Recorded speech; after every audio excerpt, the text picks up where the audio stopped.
Captain Kim Dae stood on the bridge of Terra Station, watching the darkness of space through the main window. His hands gripped the metal rail as red warning lights flashed around him.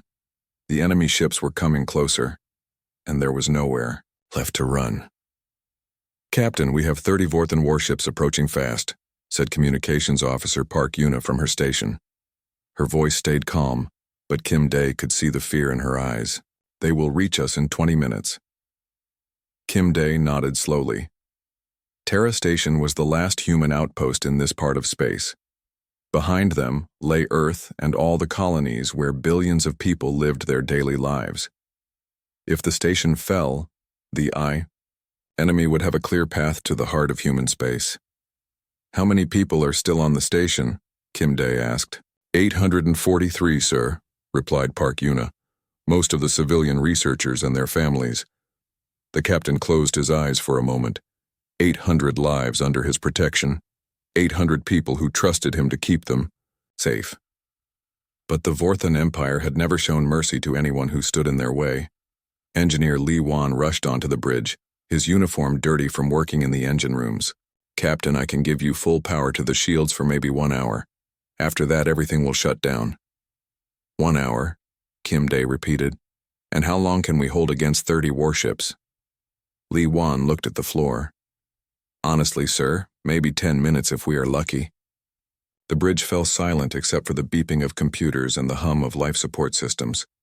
Everyone knew what those numbers meant. They were going to die here, far from home, with no chance of victory. "Sir?" Park Yuna spoke again. "Earth, Command is ordering us to evacuate immediately.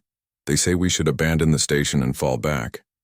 Kim Dae turned to look at his crew. These young people had families waiting for them back on Earth. They had dreams and plans for the future.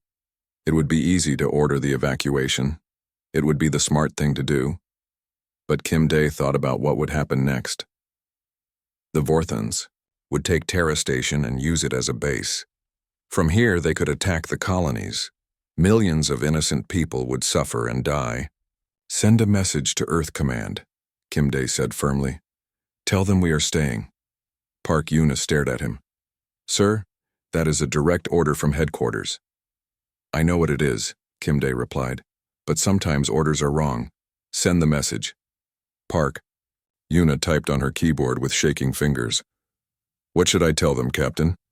Kim Dae walked to the center of the bridge and looked around at his crew. "Tell them we choose to stand." The Vorthon ships appeared on the main screen, growing larger every second. They were beautiful in a deadly way, with smooth hulls that gleamed like silver knives. Each ship was 3 times bigger than Terra Station and carried enough weapons to destroy a small moon. "Incoming transmission from the Vorthon fleet," Park Yuna announced. "Put it on screen," Kim Dae ordered. The face of a Vorthon commander appeared on the main display. The alien had pale blue skin and large black eyes that showed no emotion. When it spoke, its voice sounded like metal scraping against stone. "Human station, you will surrender immediately. Lower your shields and prepare to be boarded. Any resistance will result in complete destruction." Kim Dae stepped forward. "This is Captain Kim Dae of Terra Station. We decline your offer." The Vorthan. Commander's eyes narrowed. "You decline? You have 1 small station. We have 30 warships. Surrender is your only logical choice." "Maybe," Kim Dae said with a small smile. "But humans do not always choose the logical path." The alien commander stared at him for a long moment, as if trying to understand a difficult puzzle. "You will all die for nothing." "No," Kim Dae replied. "We will die for something very important. We will die to give our people time to prepare. We will die to show the galaxy that freedom is worth fighting for." The transmission ended, and the Vorthon ships moved into attack formation. "All stations, battle ready," Kim Dae commanded. "Li Wan, give me everything you have. Park Yuna, send our research data to Earth. Make sure they know what we learned about Vorthon technology." The first enemy missiles struck Terra Station's shields like thunder. The entire structure shook and the lights flickered. Through the windows, Kim Dae could see more missiles coming. "Shields down to 60%. Li Wan reported from his station. Data transmission in progress, Park Yuna said, her fingers flying over the keyboard. Uploading everything we have about Vorthon weapons and ship designs. Another wave of missiles hit the station. This time the impact threw everyone to the floor. Smoke began to fill the bridge as damaged systems sparked and failed. Shields down to 20%. Li Wan called out, blood running from a cut on his forehead. How much longer for the data transmission? Kim Dae asked. 5 more minutes, Park Yuna replied. Kim Dae looked at the tactical display.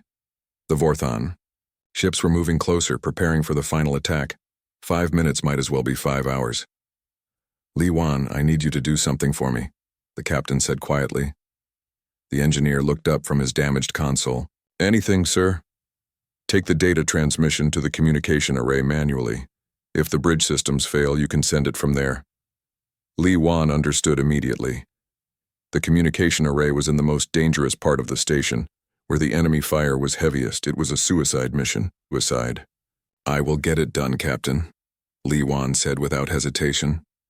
As Li Wan ran toward the door, another massive explosion shook the station. The main power failed, and emergency lighting cast everything in red shadows. Shields are gone, someone shouted from across the bridge. Through the smoke and chaos, Kim Dae could hear the sound of enemy ships docking with the station. The Vorthons were boarding, ready to finish what their missiles had started. Park Yuna looked at her captain with tears in her eyes. Sir, the transmission stopped. We lost the connection. Kim Dae smiled sadly. Then Li Wan will have to complete it manually. He will not fail us. The bridge doors burst open, and Vorthon soldiers poured in wearing black armor and carrying energy, weapons. They moved with deadly precision, surrounding the surviving crew members. The Vorthon commander from the screen walked onto the bridge, looking around at the destruction with satisfaction. Your resistance is over, human. Your deaths achieved nothing. Kim Dae straightened his uniform and faced the alien officer. You are wrong. Our deaths achieved everything. They bought time for our people, and they showed the galaxy who we really are. The commander raised his weapon, but before he could fire, a new sound filled the air. It was Li Wan's voice coming through the station's communication system. This is Engineer Li Wan of Terra Station. Data transmission complete. Tell Earth we chose to stand. Tell them we were not afraid. The Vorthon commander's face showed confusion and something else, something that might have been respect. As the station died around them, Kim Dae smiled one last time. They had done their job. The data would reach Earth, and humanity would be ready for what was coming. The last message from Terra Station traveled through space at the speed of light, carrying with it the story of 800 people who chose courage over safety, principle over survival. In the vast darkness between the stars, their sacrifice would not be forgotten. 3 months had passed since Terra Station fell to the Vorthon Empire. Commander Choi Hana sat in her salvage ship, staring at the twisted metal that floated in space where the station once stood. Her mission was simple: collect any useful materials, and confirm that no one had survived the attack. Commander, we are picking up some strange readings, said her pilot, Lieutenant Nam Ki. There seems to be power coming from inside the wreckage. Choi Hana frowned as she looked at her scanner display. That is impossible. The station was completely destroyed 3 months ago. I know, ma'am, but the readings are definitely there. Someone or something is alive in that debris field. Choi Hana made a decision that would change everything. Take us in closer, we need to investigate. As their ship moved through the floating pieces of metal and plastic, Choi Hana began to see things that made no sense. Parts of the wreckage had been connected together with cables and metal strips. Emergency lights blinked in patterns between the broken sections. Commander, I am receiving a transmission, Nam Ki said with surprise in his voice. Put it through, Choi Hana ordered. A weak voice crackled through the radio. Unknown vessel, this is Medical Officer Yoon Tai of Terra Station. Survivors, please identify yourself. Choi Hana grabbed her microphone. This is Commander Choi Hana of Earth Salvage Fleet. Yoon Tai, how are you still alive? It is a long story, Commander. We have been waiting for someone to find us. Can you dock with Section 7 of the old medical bay? Following Yuntai's directions, Choi Hana found a makeshift docking port built from spare parts and determination. When she stepped inside, she could not believe what she saw. The survivors had turned the destroyed station into a small city. They had connected broken sections with tunnels made from emergency equipment. Gardens grew under artificial lights in what used to be storage rooms. Children played in areas that had been weapons bays. Yuntai met them at the airlock. He was thin and tired, but his eyes were bright with hope. "Welcome to New Terra Station, Commander. How many of you are there?" Choi Hana asked as they walked through the improvised corridors. 231 humans, Yuntai replied, and 47 others. Others? Yuntai stopped walking and turned to face her. Vorthon soldiers, Commander. Wounded enemies that we found floating in space after the battle. Choi Hana stared at him. "You rescued enemy soldiers. We are doctors and engineers, not warriors," Yuntai explained. "When we found dying people in space, we brought them inside and gave them medical care. It did not matter what species they were. They entered what had been the station's main medical bay. Now it was filled with beds where humans and Vorthons lay side by side recovering from their injuries. Dr. Song Min moved between the patients, checking on both species with equal care. "Dr. Song has been amazing," Yuntai whispered. She taught herself Vorthon biology by studying the wounded soldiers. Now she can treat their injuries better than their own military doctors. Choi Hana watched as Dr. Song carefully changed the bandages on a young Vorthon soldier's arm. The alien looked up at the human doctor with something that might have been gratitude in his large black eyes. "The Vorthons tried to leave at first," Yuntai continued, "but their own ships abandoned them here. Their commander said that wounded soldiers were useless and not worth rescuing, so they stayed with you? They had no choice. But something strange happened over the past 3 months. They began to help us. They shared their technology and worked alongside our people to build this place." As if to prove his point, a Vorthon engineer walked past carrying a bundle of power cables. Behind him, a human child followed, asking questions about how the alien technology worked. The Vorthon answered patiently, his voice gentle, despite its metallic sound. "Their names are hard for us to say," Yuntai said with a smile. "So we just call them by simple names. That one is blue because of his skin color. The soldier in the bed is called tall because he is very big." Choi Hana shook her head in amazement. "Do they know that more Vorthon ships might come back here?" "Yes, they know. But they say this place has become their home too. They will not leave their friends behind." Dr. Song finished with her patient and walked over to join them. She looked exhausted but happy. "Commander, you cannot imagine what we have learned here. Vorthon medicine is very advanced, but they never developed treatments for emotional trauma. Their soldiers are trained to ignore pain and fear, but they do not know how to heal from psychological wounds." "What do you mean?" Choi Hana asked. "The Vorthon soldiers who stayed here were broken inside," Dr. Song explained. "They had been abandoned by their own people and expected to die. But when we showed them kindness and friendship, something changed in them. They remembered what it felt like to be cared for. A young human woman approached them, carrying a small Vorthon child in her arms. The alien child was laughing as the woman tickled him gently. "That is Jinsu," Yuntai said. "She is teaching the young Vorthons how to play games and have fun. Their species does not usually allow children to play because they think it makes them weak." Choi Hana felt tears in her eyes as she watched the scene. "This is incredible, but you know it cannot last. When the Vorthon fleet returns, they will destroy this place and everyone in it." "Maybe," Yuntai said quietly. "But we had to try. These people, human and Vorthon alike, deserved a chance to live in peace." Suddenly, alarm bells began ringing throughout the makeshift station. Nam Ki's voice came through Choi Hana's radio. "Commander, we have multiple Vorthon ships approaching. Fast. They will be here in 10 minutes. Yuntai looked at Choi Hana with sad eyes. "Commander, will you help us evacuate our people?" "Of course," Choi Hana replied. "But what about the Vorthon survivors?" "They will stay and face their own people. They say it is time to tell the truth about what they found here." As evacuation alarms sounded, something remarkable happened.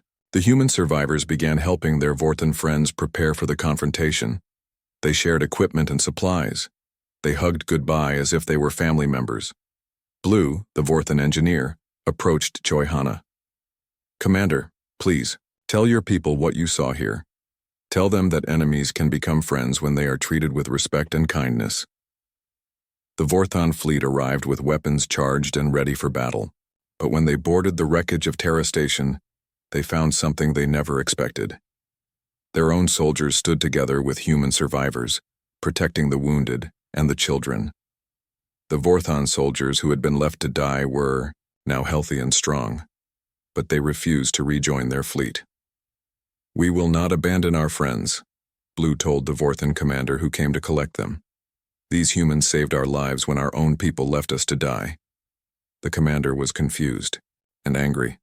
"You are soldiers of the Empire. You have duties to fulfill." "Our duty is to protect innocent life," replied Tall from his medical bed. "These humans taught us that enemies do not have to remain enemies forever." Dr. Song stepped forward, carrying medical supplies. "Your soldiers were dying when we found them. We gave them food, medicine, and friendship. Now they are part of our family." The Vorthan commander looked around at the impossible scene. His soldiers were defending humans.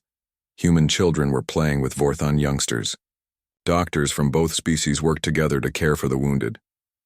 "This is not possible," the commander said. "Species do not cooperate like this. There must be trickery involved." "No tricks," Yunte said simply. "Just people taking care of other people." For the first time in Vorthan military history, soldiers refused direct orders from their commanders. They would not fire on the humans who had saved their lives. They would not abandon the friends who had shown them what compassion meant. TROS. Vorthan fleet retreated in confusion, taking their confused commander with them. Behind them, they left a small miracle floating in space, a community where former enemies had learned to live together in peace. News of the Terra Station survivors spread throughout both human and Vorthan space. Some called it impossible. Others called it dangerous. But those who had lived through it called it hope. As Choi Hanna prepared to leave with the evacuated survivors, she took one last look at the makeshift station. The Vorthans who stayed behind were already working to rebuild and improve their home. "Commander," Blue called out as her ship prepared to depart. "Remember what you saw here. Sometimes the greatest victories come not from defeating your enemies, but from turning them into friends." The miracle of Terra Station had planted a seed that would grow across the galaxy. The idea that species could work together, that enemies could become allies, began to spread from world to world. And in the darkness of space, hope burned brighter than any star. Admiral Kang Su stood in the war room on Earth, looking at the holographic display that showed the current state of human space. Red dots marked Vorthan-controlled systems. Blue dots showed human colonies. The red was spreading faster than anyone had expected. "Admiral, we have lost contact with the Centauri colonies," reported his aide, Captain Parkso. "The Vorthan fleet is moving toward the inner systems." Kang Su nodded grimly. After the Terra Station incident, the Vorthan Empire had become more aggressive. They were angry about their soldiers who had refused orders and wanted to end the HFY human problem quickly. "How many ships do we have left?" Kang Su asked. 12 functional warships, sir. The rest are either destroyed or under repair. 12 ships against the entire Vorthan Empire. The numbers were impossible, but Kang Su had been thinking about an idea that most people would call crazy. "Gather the fleet commanders," he ordered. "I want to speak with them in 1 hour." When the commanders arrived, they looked tired and defeated. These were good people who had lost too many friends in the war. Pilot Ace Han Bin was the youngest, barely 25 years old. His squadron had been reduced from 30 ships to just 4. "Ladies and gentlemen," Kang Su began, "I have a proposal that you will think is insane." Commander Li Bo, the most experienced officer present, raised an eyebrow. "More insane than our current situation?" "Much more," Kang Su replied with a serious expression. "I want to attack the Vorthan home system." The room fell silent. Finally, Han Bin spoke up. "Sir, that would be suicide. They have hundreds of ships protecting their home world. Exactly, Kang Su said. That is why they will not expect it. Every military strategist in the galaxy knows that attacking their home system would be impossible, so they will not be prepared for it. Navigator Zhou Yun, who had been studying star charts for 20 years, shook her head. Admiral, even if we could get there, what would we accomplish? We cannot defeat their entire fleet. Kang Su walked to the display and pointed at the Vorthan home system. We do not need to defeat them. We need to show the galaxy that humans will not give up. We need to prove that even the mighty Vorthan Empire can be touched. It is still suicide, Li Bo said quietly. Yes, it is, Kang Su agreed. But our deaths might inspire others to fight. Right now, every species in the galaxy believes the Vorthans cannot be stopped. If we can attack their home world, even if we die doing it, other species might find the courage to resist. The room was quiet for a long moment. Then Han Bin stood up. I volunteer, sir. My squadron will follow you anywhere. One by one, the other commanders stood up as well. They knew it was a suicide mission, but they also knew that sometimes dying for the right cause was more important than living safely. Good, Kang Su said. Now, Zhou Yun, I need you to find us a path to the Vorthan home system that avoids their patrol routes. Zhou Yun opened her ancient star charts on the table. These maps were older than human space travel, created by an unknown species that had explored the galaxy long ago. There is a route through the void sector, she said, tracing a path with her finger. No one uses it because there are no stars or planets for thousands of light years. Ships that go there are completely alone. How long would it take? Kang Su asked. 6 weeks, maybe 7. We would have to travel on minimum power to avoid detection. Life support would be tight. Captain Nam Su, who commanded the supply ship, looked worried. Admiral, we do not have enough food and water for that long a journey, and our ships are barely holding together as it is.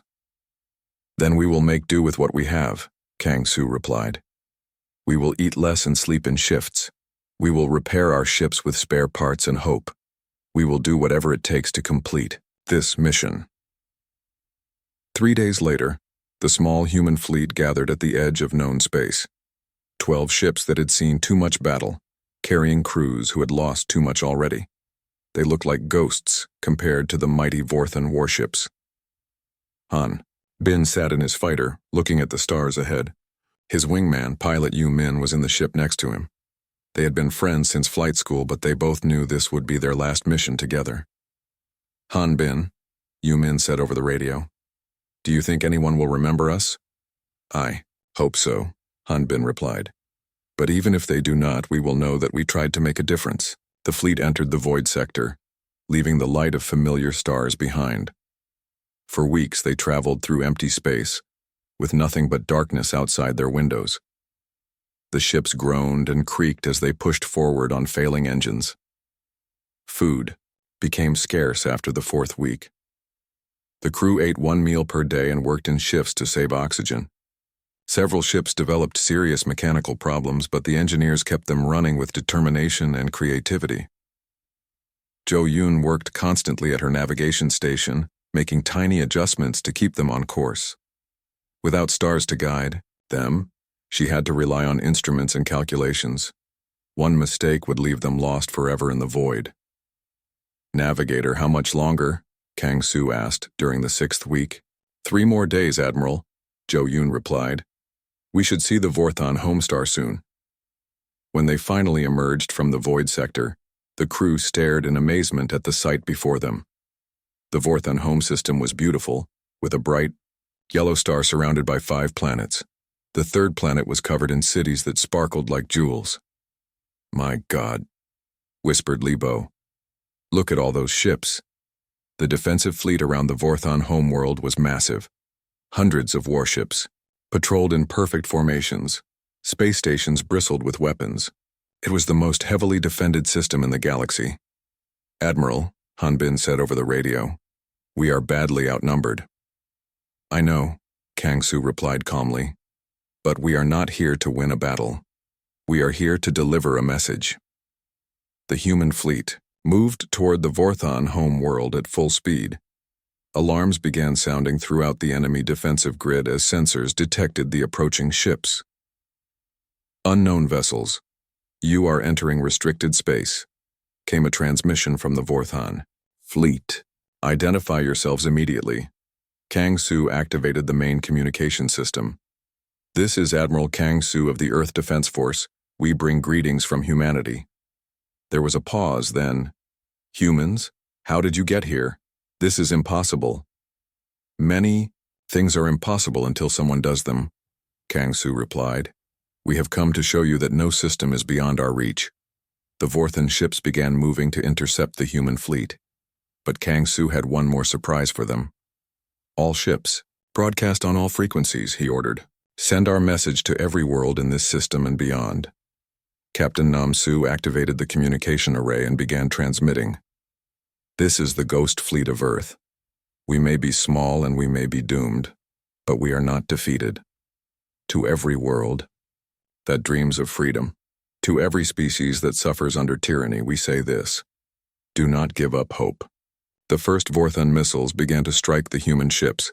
The oldest vessel, a converted transport, exploded in a ball of fire, but the transmission continued. We are proof that the impossible can happen, Nam Su continued broadcasting.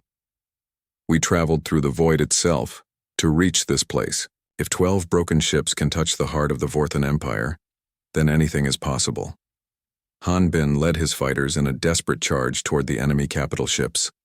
His small squadron dodged through a storm of laser fire, their ships dancing between the massive Vorthon vessels. For every world that dreams of freedom, Han Bin shouted over the radio as his fighter dove toward a Vorthon battleship. One by one, the human ships were destroyed, but their message kept broadcasting, carried by relay stations throughout the galaxy. On 1,000 worlds, people heard the story of the ghost fleet that had traveled through the void to challenge the mighty Vorthon Empire. Admiral Kang Su stood on his bridge as enemy fire tore through his ship. Around him, his crew worked calmly at their stations, maintaining the transmission even as their vessel fell apart. Admiral, Zhou Yun said as sparks flew from her navigation console, it has been an honor to serve with you. The honor has been mine, Kang Su replied. All of you have shown the galaxy what humanity truly means. The flagship exploded in a brilliant flash of light. But the message had already spread beyond the reach of Vorthon sensors. Across the galaxy, conquered species heard the story of 12 ships that had dared to challenge an empire. In the aftermath of the battle, Vorthon commanders looked at the wreckage floating in their home system. They had won the fight easily, but they felt no satisfaction. The humans had accomplished something that no enemy had ever done before. They had proven that the Vorthon Empire could be reached, could be touched, could be challenged. The message of the ghost fleet spread from world to world, carried by secret transmissions and whispered conversations. For the first time in centuries, the word rebellion was spoken in the dark corners of occupied planets. The impossible had become possible, and nothing would ever be the same again. The ghost fleet was gone, but their legend had just begun. The message from the ghost fleet traveled across the galaxy faster than the Vorthons could stop it. On the mining world of Kepler-7, a group of enslaved Zephyrians gathered around a hidden radio in the deep tunnels beneath the surface. Did you hear that? Whispered Vel, a young miner whose blue scales were covered in rock dust. 12 human ships attacked the Vorthon homeworld. His friend Crick shook his head in disbelief. That is impossible. No one has ever attacked their home system. But they did it, Vel insisted. The humans proved it could be done. Across the galaxy, similar conversations were happening on hundreds of worlds. Species that had been conquered decades ago were remembering what freedom felt like. The Ghost Fleet's sacrifice had done something the Vorthons never expected. It had given people hope. On Earth, scientist Lim Ho sat in his laboratory listening to recordings of the Ghost Fleet's final transmission. He had been working on quantum communication technology for years, but the project had seemed hopeless. Dr. Lim, his assistant researcher Park Ji asked, "Why are you crying?" Lim Ho wiped the tears from his eyes. Those brave people died to send a message. The least I can do is make sure their message reaches everyone who needs to hear it. He turned back to his quantum communication device with new determination. If the Ghost Fleet could travel through the void to challenge an empire, then he could solve the problems with his equipment. 3 weeks later, Lim Ho achieved a breakthrough that changed everything. His quantum communicator could send messages instantly across any distance without using the normal communication networks that the Vorthons controlled. Park Ji, send a message to rebel leader Kwanda on Proxima Station, Lim Ho ordered. Tell her we have a way to coordinate resistance activities across the entire galaxy. Kwanda received the message while hiding in an abandoned factory on Proxima Station. She had been organizing small groups of rebels for months, but they could only operate in isolation. Now, suddenly, she could communicate with resistance fighters on distant worlds. This changes everything, she told her lieutenant, Han Ro. We can coordinate attacks, share information, and plan together. The first coordinated rebellion began on 7 different worlds at the same time. Vorthon commanders were confused when their communication networks were disrupted simultaneously across multiple systems. They had never faced organized resistance before. On the industrial world of Titan V, strategist Baek Yul led a group of human workers in sabotaging a weapons factory, but instead of destroying the facility completely, they carefully damaged only the parts that made weapons for attacking civilian targets. Why are we not destroying everything? Asked worker Kim Ha as they planted charges on specific machines. Because this factory also makes medical equipment and construction tools, Baek Yul explained. We want to stop the war machines, not hurt innocent people. This approach became known as the human way. Instead of using the same brutal tactics as their enemies, the rebels focused on protecting civilian lives while disrupting military operations. The Vorthon Empire began to crack under pressure it had never experienced before. Their soldiers were trained to fight other armies, not to deal with populations that refused to cooperate. Commander Vel, the same Vorthon officer who had witnessed the Terra Station survivors, found himself stationed on a rebellious world where humans and aliens worked together. His own experiences had changed him, and he could not bring himself to fire on civilians.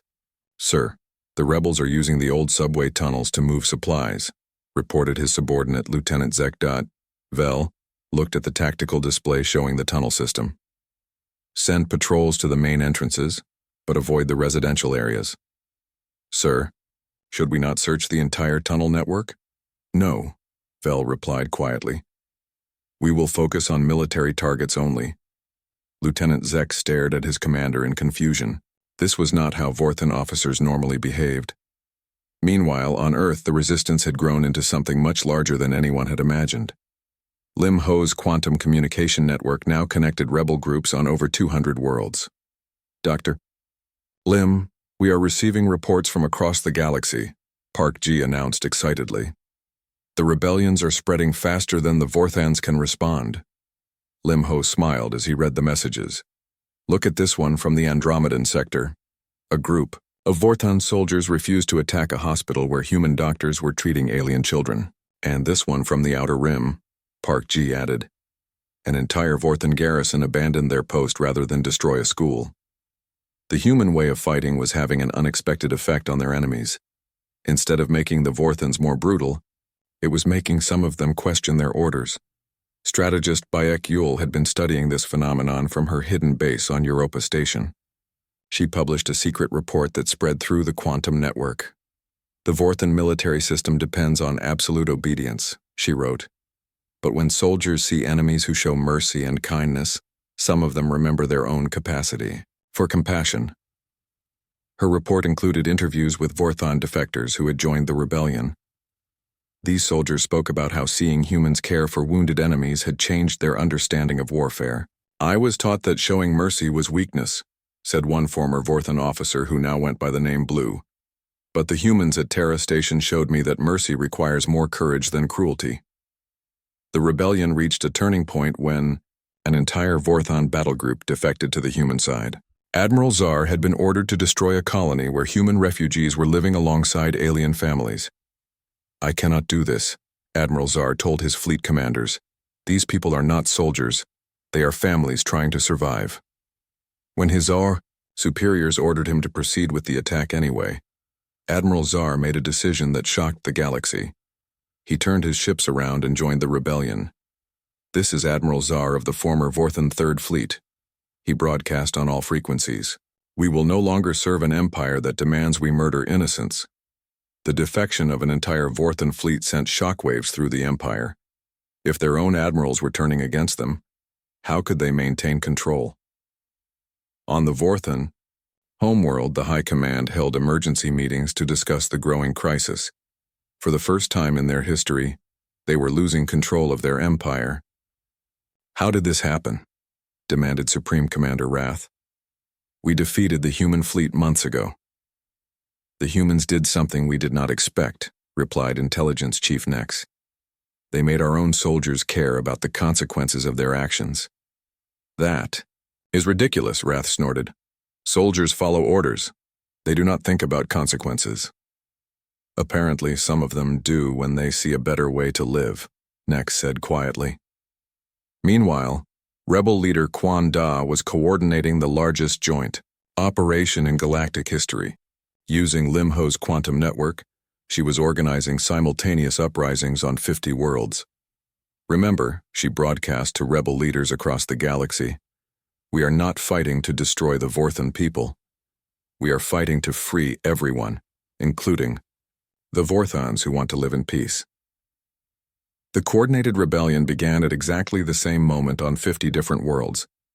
Vorthan forces found themselves overwhelmed, not by superior firepower, but by the sheer number of people who refused to accept tyranny. On world after world, Vorthan garrisons found themselves surrounded by crowds of civilians from multiple species, all demanding freedom. Some garrisons fought back, but others simply surrendered without firing a shot. The most remarkable moment came when the rebellion reached the fortress world of Vorthan Prime 2. The planet's entire population, including the Vorthan civilians who lived there, joined the uprising together. "We are all prisoners of this system," declared Governor Tell, a Vorthan who had grown tired of the Empire's brutality. "It is time to build something better." As news of the successful rebellion spread through the quantum network, more and more worlds joined the movement. The Vorthan Empire's control began to collapse as entire sectors declared independence. Back on Earth, Lim Ho watched the reports with amazement.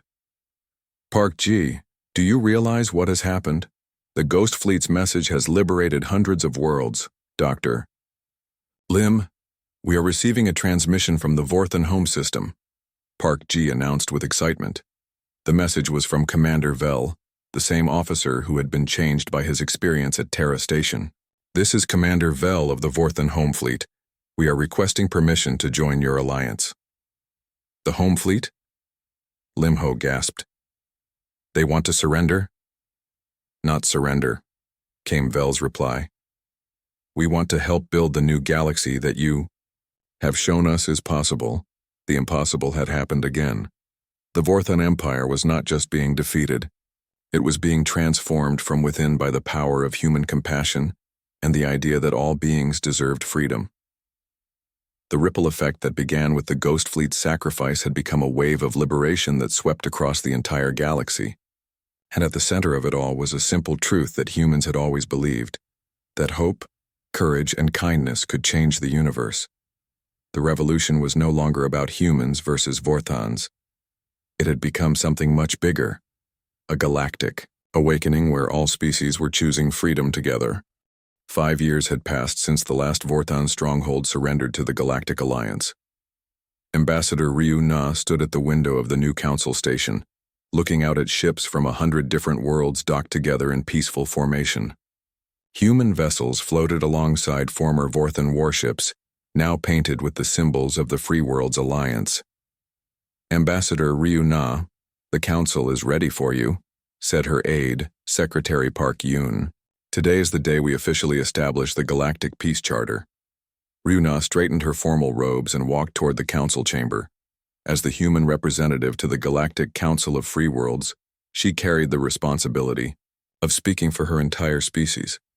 But more importantly, she carried the memory of everyone who had died to make this day possible. The council chamber was enormous, with representatives from over 300 worlds sitting in circles around a central speaking platform. Former enemies now sat side by side, working together to build a better future. "The session will now begin," announced Council Speaker Vel, the same Vorthon commander who had witnessed the miracle at Terra Station years ago. "We gather today to honor the memory of those who sacrificed everything for freedom, and to ensure their sacrifice was not in vain." Ambassador Ryuna took her place at the speaking platform and looked around at the diverse faces watching her. She saw humans and Vorthons, Zephyrians and Andromedans, dozens of species that had learned to work together. 5 years ago, she began, Captain Kim Day and his crew made a choice that changed the galaxy forever. They chose to stand and fight, not because they could win, but because standing up for what is right was more important than survival. In the audience, she could see former Vorthon Admiral Zar nodding with respect. Beside him sat Dr. Song Min, now the head of the Galactic Medical Alliance, and Engineer Blue, who had helped design the Council Station itself.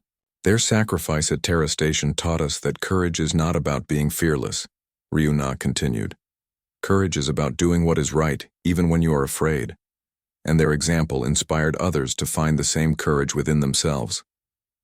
She paused and looked directly at the Vorthon section of the audience. "Former Vorthon Commander Vel, would you please join me?"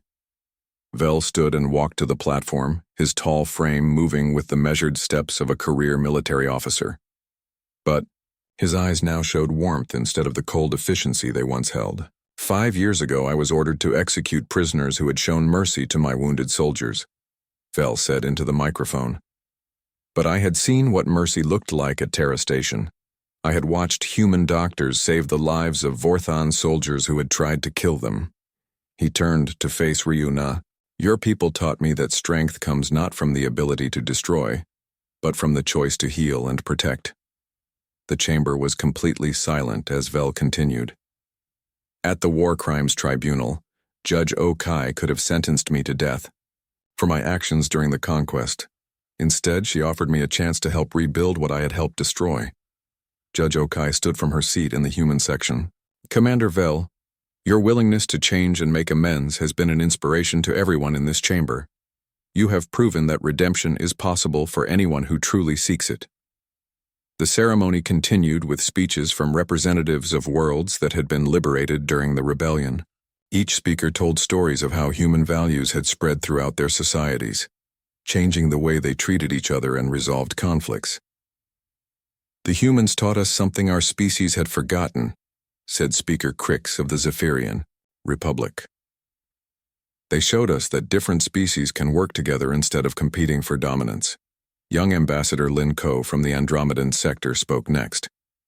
"Before the rebellion, our world was ruled by fear.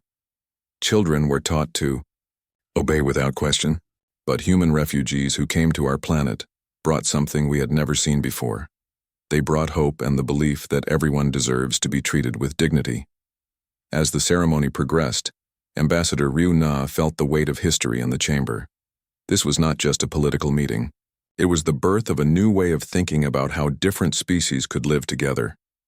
The highlight of the ceremony came when the Memorial Declaration was read aloud.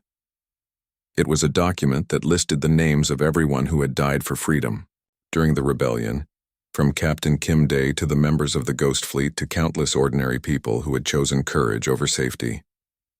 "We, the representatives of the Free Worlds Alliance," the declaration began, "promise to remember their sacrifice by building a galaxy where their values of compassion, courage, and hope guide all our actions." After the formal ceremonies ended, Ambassador Ryuna found herself in the memorial garden that had been built at the center of the station.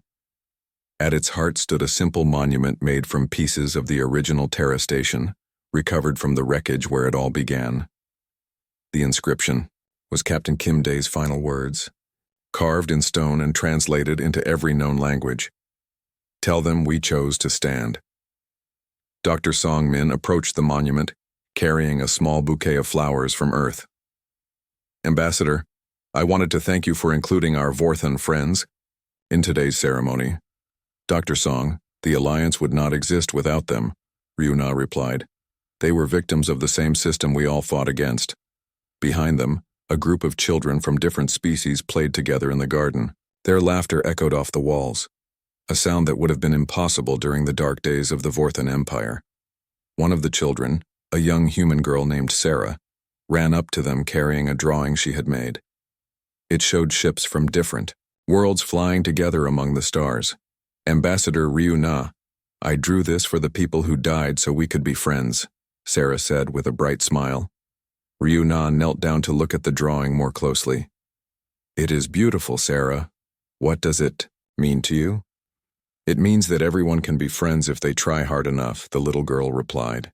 "My teacher told me that is what the brave people taught us." Later that evening, Ambassador Ryu Na stood in her private office, preparing a report to send back to Earth. Through her window, she could see the lights of ships from across the galaxy, all working together to explore the universe peacefully. "Ambassador," Secretary Park Yoon said as she entered the office, "we have received a request from the Deep Space Exploration Council. They want to establish joint human-alien crews for missions beyond the galactic rim." Ryuna smiled. "Approve the request. It is time to see what wonders we can discover when we work together." As she finished her report, Ryuna reflected on how much had changed since those dark days when Terra Station fell. The galaxy was not perfect. There were still conflicts and disagreements between worlds. But now there was something that had not existed before. Hope. The memorial to Terra Station had become more than just a monument.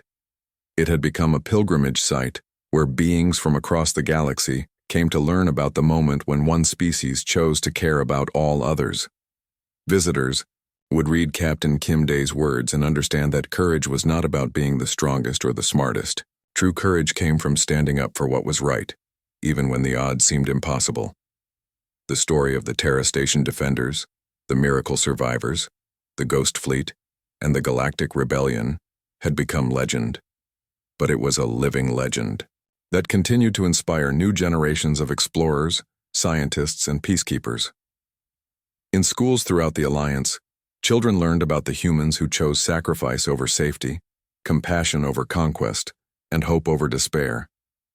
They learned that one small group of people could change the entire galaxy by refusing to give up on their values. The starships that now traveled between worlds carried crews from dozens of species, all working together to explore new frontiers and help civilizations in need. They flew not as conquerors but as friends offering assistance to anyone who needed it. And in the vast darkness between the stars, the legacy of Terra Station continued to spread. New worlds joining the Alliance would receive a simple message along with their welcome package. We are not the strongest, fastest, or smartest, but we are the ones who choose to care. The humans had won not by defeating their enemies, but by showing them a better way to live. They had proven that in a galaxy full of wonders, the greatest wonder of all was the power of compassion to transform hearts and minds across the cosmos. The Starship legends would continue to grow, carried by crews who understood that their mission was not just to explore space, but to carry hope to every corner of the universe. And whenever they encountered suffering or tyranny, they would remember the words carved in stone at Terra Station. Tell them we chose to stand. In the end, that choice had changed everything.